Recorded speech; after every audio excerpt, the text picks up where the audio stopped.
Alright everybody, welcome back. This lighting will very likely continue to change. See, it just did. If that is an issue, so be it. I think we can move past it. Hope everybody's doing good. Got a couple things on the docket here, so it might be a long one. You know, we all know how I like to yammer on about stuff. But there's some things that I'm pretty excited about in here, and something that I think is pretty funny. So, let me see if I can find a more comfortable position. Sick. So first off, hope you noticed that my mustache is coming in kind of nicely. Kind of started as like an experiment, but now I'm really enjoying it. It's a nice change of pace. And I trimmed up the sides to be a little closer. Whatever. So something that I was thinking about today, it crossed my mind a couple days ago, and today it finally completely sunk in, the full concept. When I was a young man, like in my early to late teens, I was kind of a shithead. Not the biggest, of course, but I certainly had my moments. And I definitely had some, to put it nicely, manipulative tendencies. Which, in my defense, in my young self's defense, it was something that I was very nearly deliberately trained on from a very early age. So, you know, when you possess a certain skill that most people, one, don't have, and two, are completely unaware of, it's pretty easy to get away with things. But it's funny. So essentially, I was very good at getting what I wanted out of any given situation. And even if it meant that others may get the short end of the stick, especially when it came to the young ladies in my life. Basically, over the course of my high school career, my choice of tactics, you know, had some repercussions and some slight damage to my reputation. Nothing severe, because my actions, you know, I wasn't a freaking psychopath. You know, I was a decent person, but, you know, sometimes I want things that other people don't necessarily. Sometimes I have my own goals, we'll put it that way. And it's interesting because after recognizing that the way that I was going about things was stirring up certain conflicts that I really didn't want to deal with, and that I would always have to do a certain amount of damage control, I just started thinking, you know, how can I prevent this from happening? And I think I came up with the solution shortly after breaking up with a semi-long-term girlfriend at the time. And my solution was basically, if I am publicly and outwardly such a good guy that the overwhelming attitude and perception of me is positive, then it's very difficult for people to say negative things about me. You know, if I'm so overly friendly and kind and nice, then when I do these negative things, people won't believe them. And when I say, what are you talking about? That's not something that I would ever do. Does that sound like me? People will be like, no, it actually doesn't. And then I can get away with it. And that kind of started me on this journey, which I find kind of hilarious because of where it ends up, that slowly it was like, okay, the more nice that I am, the more that I can defend myself in times of, social crisis. And this really just became me being a better and better person. And the outcome has been that I don't even want to do any of the negative things because of the overwhelming positive response to me doing positive things. Like I don't know, something happened there where it's like me being this schemer and being like, okay, I need to protect myself in the event that my schemes become uncovered. So maybe I should do a lot of good acts so that my bad acts are easily defensible and people won't believe them, and I can essentially gaslight people into believing that I never did those things. And then slowly sliding the adjuster from one side to the other to the point where now I wasn't even doing the negative things and I was just doing the positive things. And, you know, so I basically long conned myself into becoming a better person over the course of my high school career and then onward still, which I find hilarious. It's like I tricked myself, oh man, if I'm really good, then I can definitely be bad and get away with it. And then it's like, man, maybe I should become more good so I can get away with stuff easier. And then it just kept going down that road, and eventually I'm like, yeah, I'll just be good. I don't know. I think that's pretty funny, especially, whatever. I don't need to get too deep in the weeds. But I find that pretty hilarious. But something that I've been thinking about for a couple years now, I don't know, something popped in my head when I was at the gym a long time ago. I was still living in Miami. You know, this is back when I had the tendency to go on benders. So, you know, I'd be really good and locked in on numerous things. I'd essentially raise the productivity bar for myself. And then after achieving a lock-in of a higher standard than ever achieved before, I'd be like, all right, dude, well, I earned it. I'll stop going to the gym for 2 weeks to a month, and I can drink as much as I want, I can smoke as much as I want, I can do whatever I want, and it's okay, pretty much guilt-free. And then, you know, you come back, and it's harder to get back, you know, on the horse after that. You know, it popped in my head one day. I was doing a particularly heavy set of incline dumbbell press. And this idea of waging war on weakness just struck me. And, you know, pumped me the fuck up, dude. I was pretty hype after that. It's just like, yeah, when I complete more positive actions, I essentially am winning the battle against myself of good and evil. Of weakness and strength, more accurately. It's not really good and evil, but yeah, strength and weakness are constantly at war within myself, and I believe within all of us. And depending on the actions you choose, one side starts to win certain battles. And this has stuck with me for a long time. Just that term, waging war on weakness, you know, alliteration aside, obviously that's pretty cool. But I just, for some reason, have gained a more clear perspective on it. And that, you know, it makes it much more rewarding and honestly imperative to fight the good fight and stay away from negative actions. And by negative, I mean anything self-destructive or negative towards others, or mostly for myself, I mean self-destructive. That's more my, you know, preferred method of downfall. And the more that you do those negative things, the more that side wins, and you have less of a force to fight back. There's always a fight that can be had. I'm not sure that I believe that any person is ever beyond reason. I don't think any person is ever beyond the point of no return.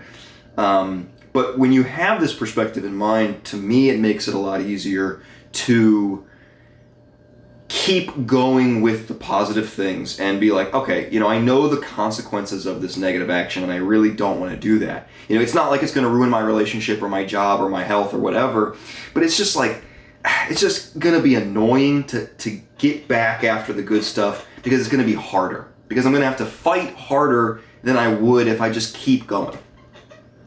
So, you know, just kind of highlighting this duality within us of light and dark, good and evil, not good and evil, strength and weakness, that I think is really interesting. And it's a battle that I don't think is ever won. Like I said, I don't think there's ever a person who's past the point of no return. Just like I don't think that there's any person who's infallible. I don't think there's any person that can be successfully good for so long that they cannot be corrupted in any way. I don't believe that to be true. I'm not saying it has to be that case. I'm not saying that every good person has to be corrupted at some point, but it's always a possibility.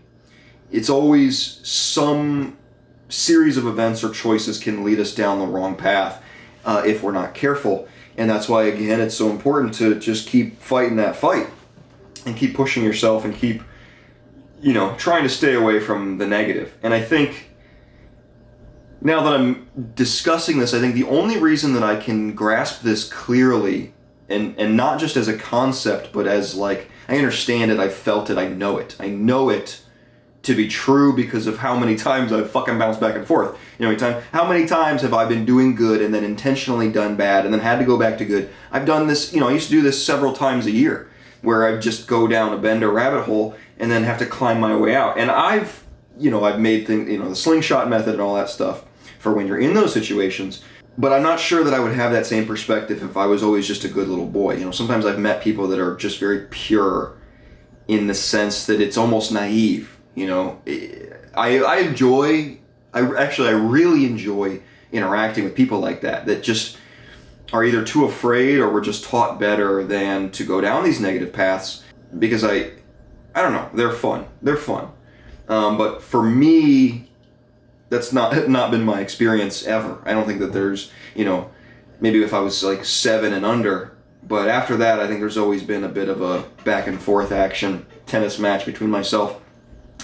So I'm not sure that if I didn't have these experiences, long story short, Jesus Christ, that I would be able to fully understand and grasp this concept.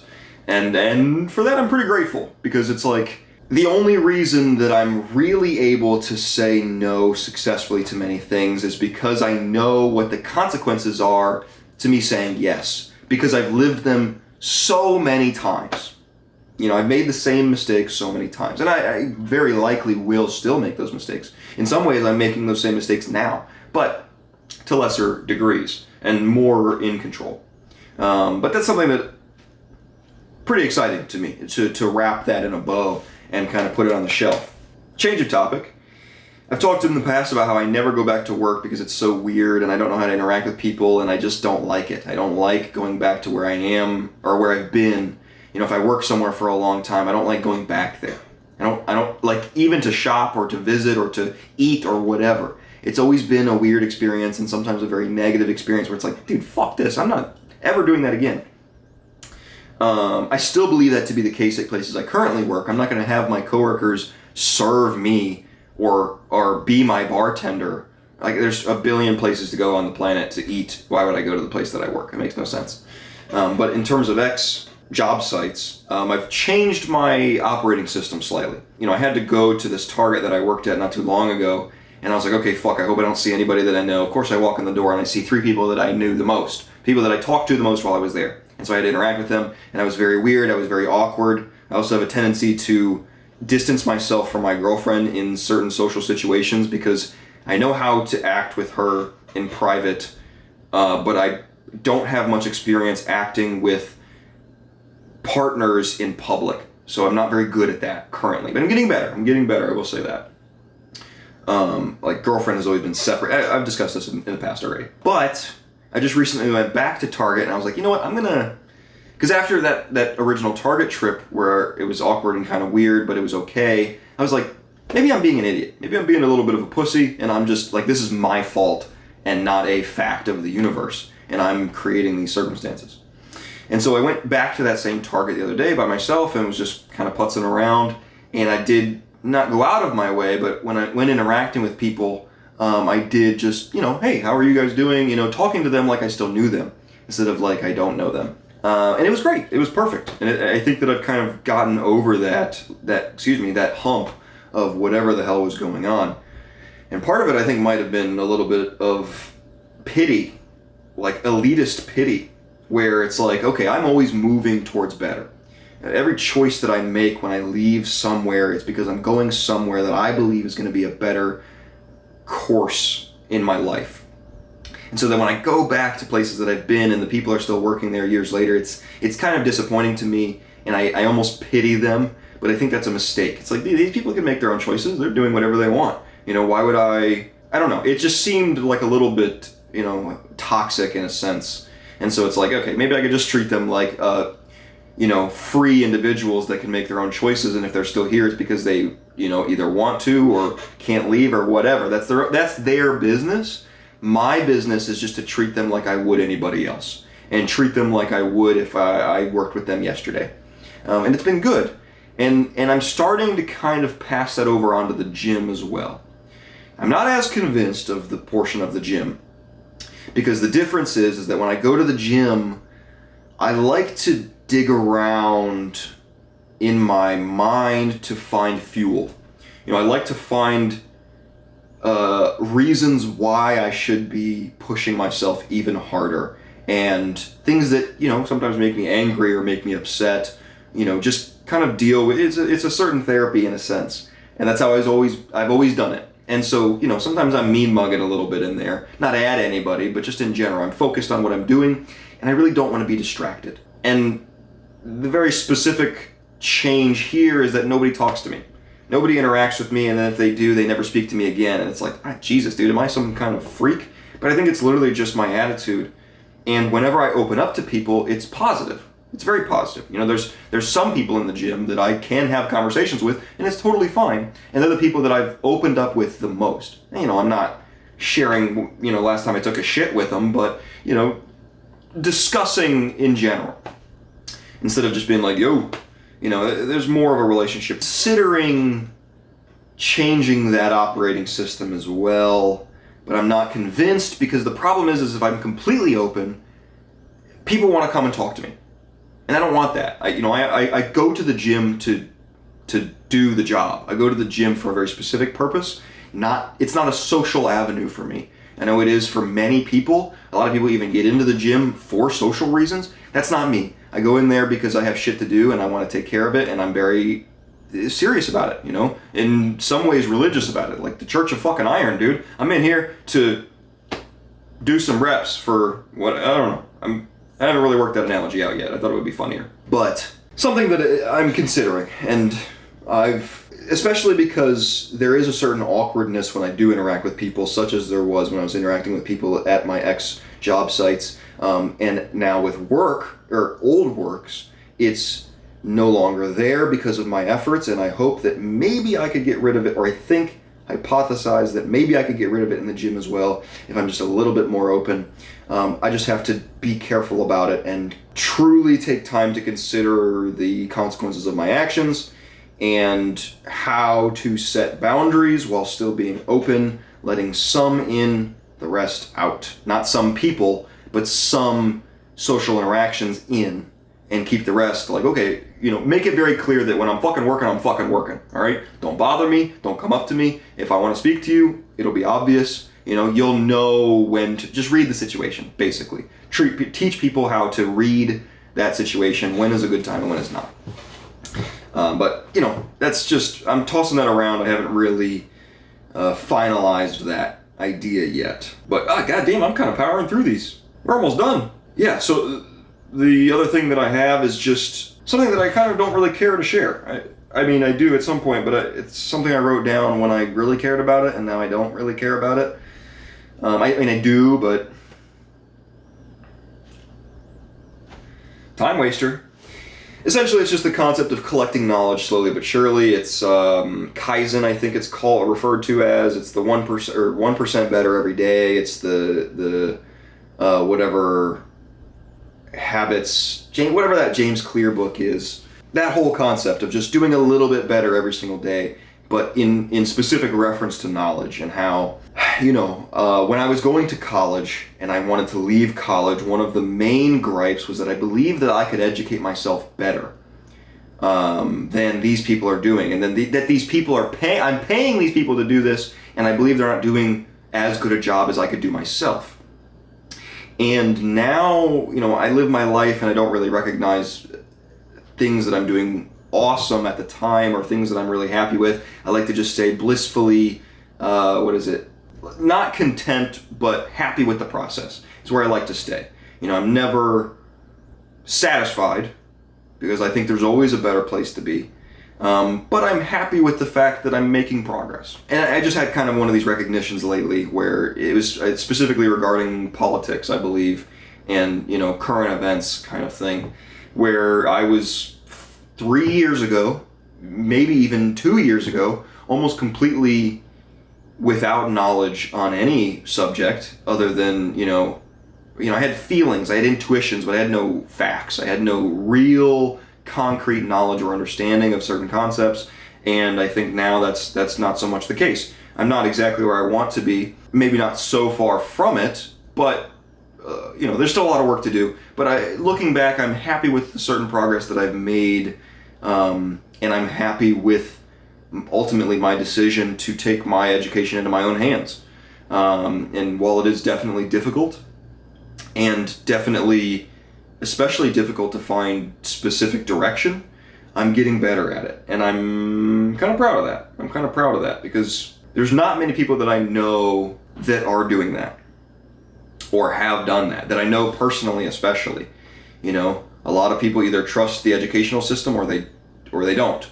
Meaning they either put their faith in the educational system, i.e. college, to govern their education, govern what they are taught, or they don't do that and they don't learn, other than the trade that they are engaging in, right? I know very few people that are deliberately trying to educate themselves in a variety of topics. And so, I think it's pretty cool. I'm not trying to toot my own horn here, but I'm happy with the progress Jesus, say it, don't spray it, bud. Happy with the progress that is being made. But, yeah, last thing I'll leave right on the tail end of this guy is I said that there have been no noticeable or significant changes or feelings regarding the completion of my marathon. I'm not sure that that's the case. I think that I'm noticing some lasting positive effects where when I do engage in some fall-offs or some failures, it's not so serious. But I'm not sure if, I think that was already occurring to some extent before the marathon, so I'm not sure if it is more or less now, but I'm keeping my eye on it just to see. So, TBD.